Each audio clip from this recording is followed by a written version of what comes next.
Hello student, आपका हमारे YouTube channel पर स्वागत है। दोस्तों, आज हम आरपीएससी फर्स्ट ईयर जो हिस्ट्री सब्जेक्ट की तैयारी है उसमें वर्ल्ड हिस्ट्री के अगले टॉपिक के बारे में बात करेंगे, जिसका नाम है unification of Italy and Germany. मतलब इसको अगर हिंदी में बात करें तो जर्मनी और इटली के एकीकरण के बारे में बात करेंगे। तो देखिए, वर्ल्ड हिस्ट्री का टॉपिक है, तो जो भी student RPSC first year history subject से तैयारी कर रहे हैं वो इस चैनल को सब्सक्राइब करें। देखिए, ये क्लास उन स्टूडेंटों के लिए है जिन जो एग्ज़ाम देते हैं सिविल सर्विसेज के या फिर आरपीएससी फर्स्ट ईयर या पीजीटी हिस्ट्री का एग्ज़ाम देते हैं, उन स्टूडेंट के लिए क्लास है। अन्य क्लासेस जो आप सिविल सर्विसेज की तैयारी कर रहे हैं, तो अन्य क्लासेस जो हैं हमारे साइंस एंड टेक्नोलॉजी क्लास है, वो प्ले लिस्ट में जाके आप देख सकते हो। तो ऐसा नहीं है कि केवल वही कि इस पर टीचिंग की क्लासेस डाली जा रही हैं, सिविल सर्विसेज की क्लास भी आपको मिलेंगी हमारे चैनल पे, तो इसको भी आप देख सकते हो प्लेलिस्ट में जाके। और प्लेलिस्ट में जाके कई सारे कोर्सों की क्लासेस हमने पहले से ही डाल रखी हैं, उनको भी आप देख सकते हो। तो जो क्लासेज हैं उनसे आपको बेनिफिट ही होगा। चलिए हम बात करते हैं। आज का जो टॉपिक है वह है वर्ल्ड हिस्ट्री का टॉपिक है, और इसका नाम है unification of Italy and Germany. Germany और इटली का एकीकरण का जो टॉपिक है, चैप्टर है, उसके बारे में हम बात करेंगे। तो ये जो क्लास है वो हिस्ट्री सब्जेक्ट की है, सेकंड पेपर की। सबसे पहले हम बात करते हैं यूनिफिकेशन ऑफ इटली, इटली के एकीकरण के बारे में। इटली के एकीकरण के बारे में, यूनिफिकेशन ऑफ इटली, इटली का एकीकरण कैसे हुआ। देखिए, 1815 की वियना कांग्रेस के बाद इटली छोटे-छोटे राज्यों में विभाजित था। 1815 में जो वियना कांग्रेस का क्या होता है, सम्मेलन होता है, उसके बाद इटली जो है वो छोटे-छोटे राज्यों में क्या था, 1815 से पहले छोटे-छोटे राज्यों में बटा हुआ था इटली।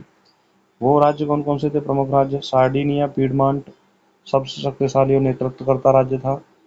लोम्बार्डी और वेनिस ऑस्ट्रिया के अधीन थे। लोम्बार्डी और वेनिस जो राज्य थे, वो ऑस्ट्रिया के क्या थे? अधीन थे। तो यानी 1815 से पहले इटली छोटे-छोटे राज्यों में बटा हुआ था।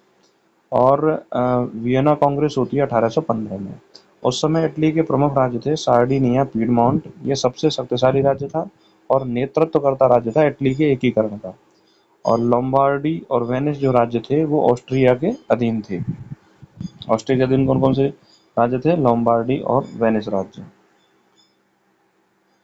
अगला राज्य था पोप का राज्य, जो रोम में था। वह धार्मिक सत्ता का प्रतीक था। और नेपल्स और सिसिली राज्य थे स्पेनिश बोर्बन वंश के अधीन थे। तो नेपल्स और सिसिली जो राज्य थे वो किसके अधीन थे? स्पेनिश बोर्बन वंश के अधीन थे।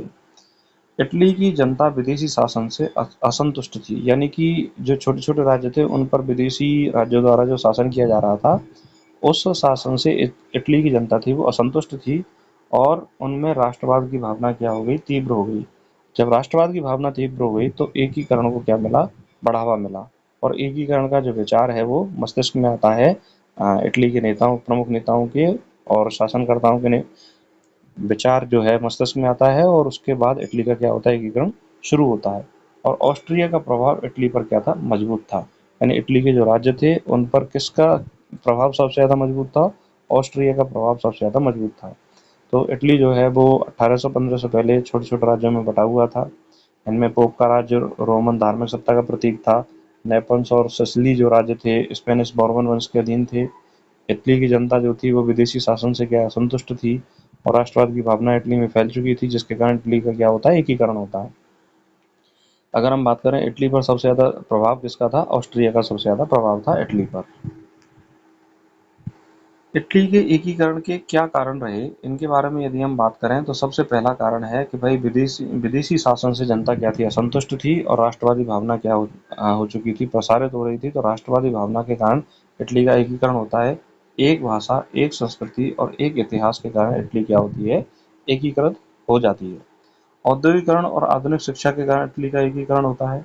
ऑस्ट्रियाई नियंत्रण से मुक्ति की आकांक्षा, यानी इटली के एकीकरण का एक प्रमुख कारण ये भी था कि जो ऑस्ट्रिया का प्रभाव इटली पर सबसे ज़्यादा था, उससे मुक्त होना चाहते थे इटली के लोग। इसीलिए इटली का क्या होता है? एकीकरण होने के चांसेस बढ़ जाते हैं, और इटली एकीकरण होने की दिशा में आगे बढ़ता है। युवा इटली आंदोलन और मैजिनी जैसे नेताओं के प्रभाव के कारण इटली का क्या होता है? एकीकरण होता है।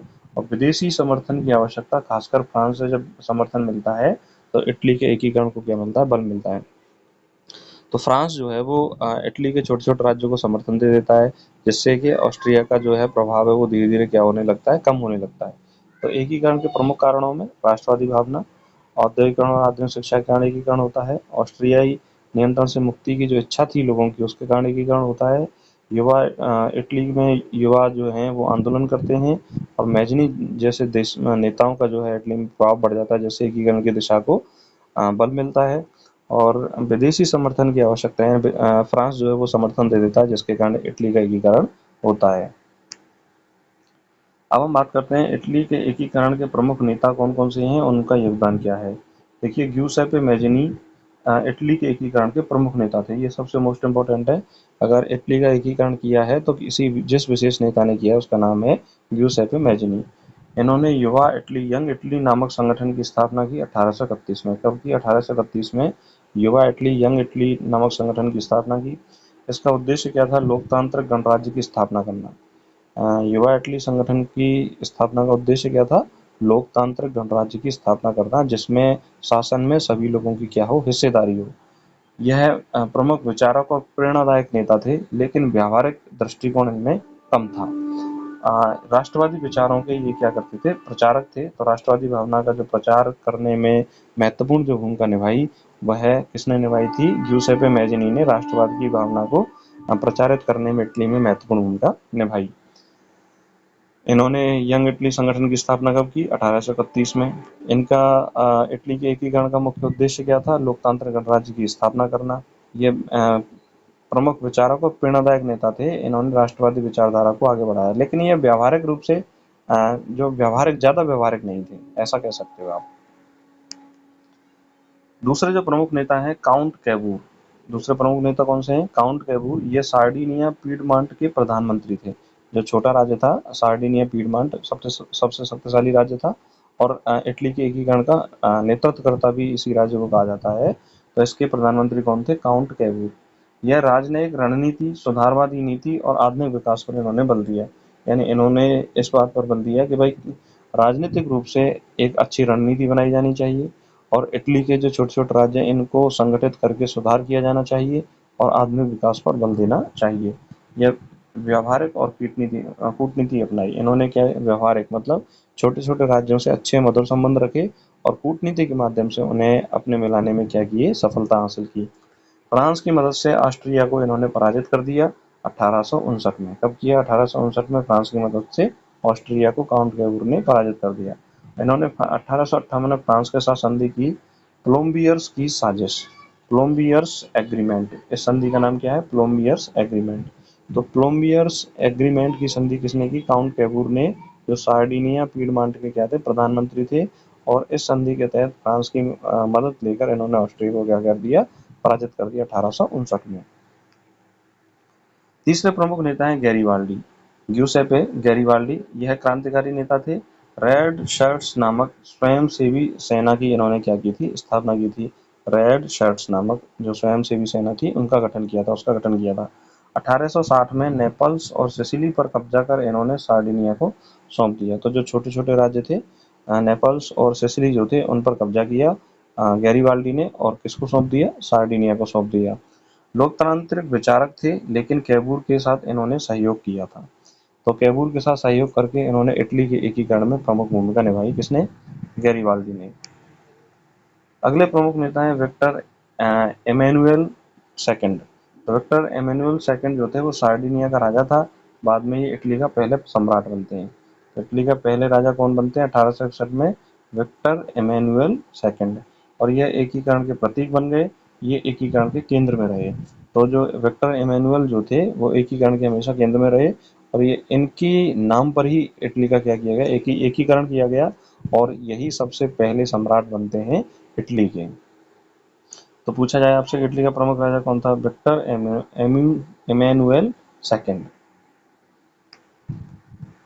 अब हम बात करें इटली के एकीकरण की प्रमुख घटनाएं कौन कौन सी थी। देखिए 1859 में सार्डिनिया और फ्रांस ने मिलकर ऑस्ट्रिया को हरा दिया और लोम्बार्डी का क्या कर लिया? गठन कर लिया, अधिग्रहण कर लिया। लोम्बार्डी का क्या किया? उसको हराकर, ऑस्ट्रिया को हराकर लोम्बार्डी का अधिग्रहण कर लिया।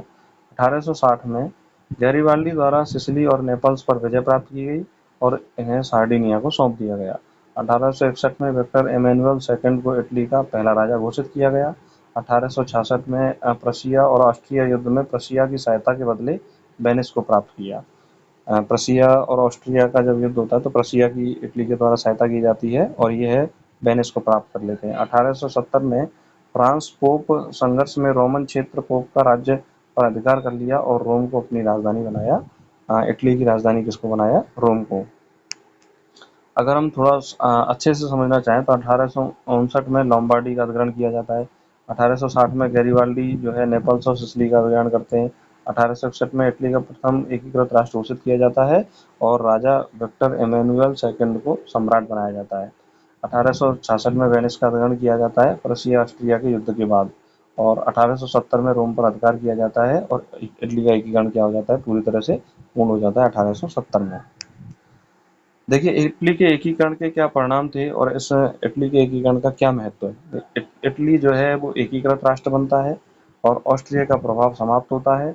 चर्च और राज्य के बीच विवाद जारी रहा, जिसे हम पेपल कॉन्फ्लिक्ट के नाम से जानते हैं। इटली ने यूरोप की राजनीति में अपना स्थान क्या किया? मजबूत किया।